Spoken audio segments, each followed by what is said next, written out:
پاؤں میں سب تو پاؤں کہتے ہیں اس کو جانتا نہیں کی جا ضروری ہے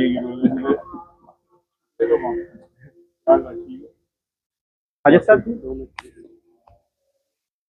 کل پرسوں 2.5 گھنٹے کی ملاقات رہی ہے اور ٹاسک دیا گیا ہے پاکستان تحریک انصاف کے بانی کو، انہوں نے ٹاسک دیا ہے کہ اسٹیبلشمنٹ کے ساتھ جو ہے علی امین گنڈاپور اور بیرسٹر سیف جو ہے وہ مذاکرات کی طرف آگے بڑھے۔ یہ 2.5 گھنٹے میں واقعتاً یہ باتیں ہوئی ہیں، لیکن پارٹی اس کے بعد منحرف بھی ہو چکی ہے کہ ہماری کسی اور امور پہ بات چیت ہوئی ہے، ہماری کوئی ڈیل والی بات نہیں ہوئی ہے۔ آپ نے خود ہی سارا تبصرہ کر دیا ہے، میرے لیے تو کوئی گنجائش نہیں چھوڑی آپ نے۔ لیکن یہ ہے کہ میرا خیال ہے کہ علی امین گنڈاپور پارٹی میں ان لوگوں میں شامل ہیں جو کسی قسم کا سمجھوتا یا کسی قسم کا ٹیمپریچر نیچے لانا چاہتے ہیں،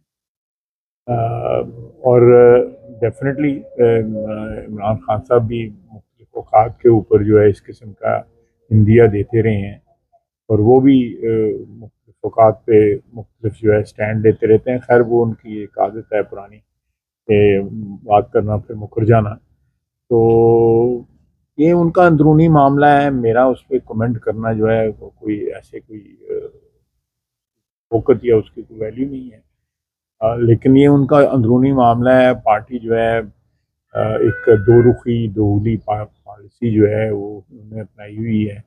جو باہر لوگ بیٹھے ہوئے ہیں جن کو کوئی خطرہ نہیں ہے کہ وہ گرفتار ہو جائیں گے یا ان کے خلاف کوئی قانونی کارروائی ہوگی، وہ گالیاں دیتے ہیں، ننگی گالیاں دیتے ہیں، اور ہر قسم کی جو لوگ پی ٹی آئی کے مخالف ہیں ان کے متعلق نہ ان کو بلکہ ان کی فیملیز کو بھی اسپیئر نہیں کرتے۔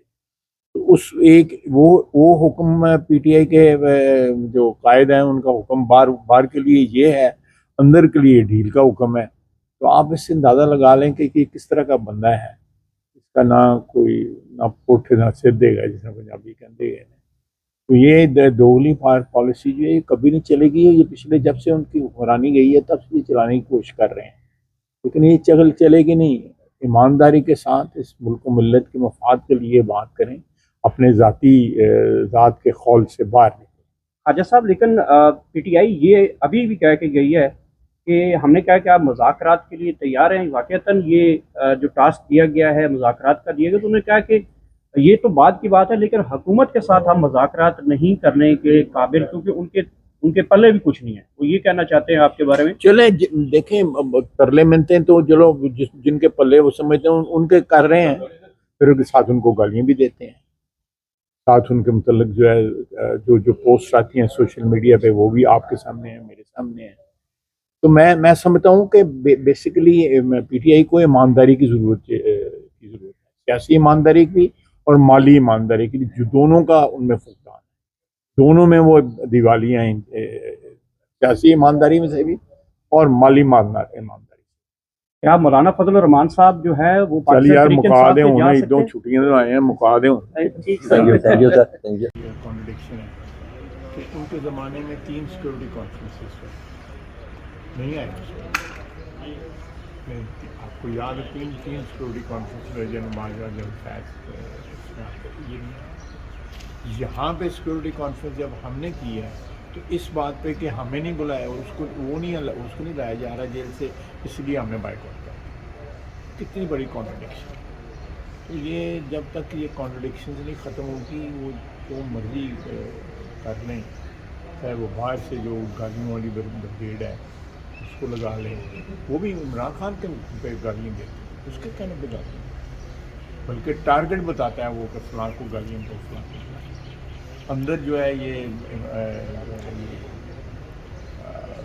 امین گنڈاپور جو ہے وہ مذاکرات کی بات کرتے ہیں، وہ ترلا بریگیڈ ہے، باہر جو ہے وہ گالیوں کا بریگیڈ ہے، اور پارٹی جو ہے ہر بندہ کو ہر روز ایک نیا بندہ استعفیٰ دیتا ہے، ایک نیا بندہ اپوائنٹ ہوتا ہے۔ تو یہ کیا پارٹی ہے؟ یہ تو ٹی پارٹی بھی نہیں رہی، یہ تو سیاسی پارٹی تو نہیں۔ یہی سوال دوسرا کرنے لگا تھا کہ بہت اختلافات شدت اختیار کر کے ہیں، اعظم سوادی صاحب نے ان پہ الزامات لگائے ہیں اور حماد اظہر صاحب نے استعفیٰ دیا ہے۔ کوئی بندہ ایسا نہیں ہے جو ایک دوسرے پہ الزام نہ لگا رہا ہو۔ یہ الزاموں کی یہ ساری پارٹی بنتی ہے. کوئی بندہ ایک بندہ دوسرے بندے کے کچھ 6-7 گروپ کے پی میں ہیں, وہ 1.5 درجن گروپ جو ہے وہ پنجاب میں ہیں. یہاں جو ہے کوئی بندہ جو بھی لیڈر ہیں جو ان کے ساتھ 2 بندے نہیں ہیں, وہ ساری آدھی دنیا روپوش ہے. پتہ نہیں لگتا کہ روپوش ہیں, باہر ہیں, اندر ہیں, کہاں پہ ہیں. تو اس صورت میں کیا وہ چاہتے ہیں؟ ان کو ایک سیاسی پارٹی کی طرح اپنا طور طریقے سے کرنے چاہیے.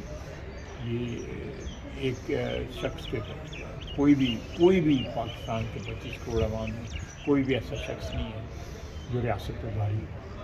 یہ بھاری نہیں ہو سکتا, کوئی بھی بھاری نہیں ہو سکتا. اگر عمران خان سمجھتا ہے, اس کی پارٹی کے لوگ سمجھتے ہیں کہ وہ ریاست پہ بھاری ہے, تو ان کی خام خیالی ہے. آنے والے دن جو ہے نا ان کے لیے بڑے کے جو ہے پتہ لگے گا, ان کو ملک ترقی کرے گا. لوگوں کو آج بھی کل بھی جو ہے ریلیف مل رہی ہے, سب کو مل رہا ہے. یہ ارریلیونٹ ہو جائیں گے انشاءاللہ. تھینک یو سر, بہت بہت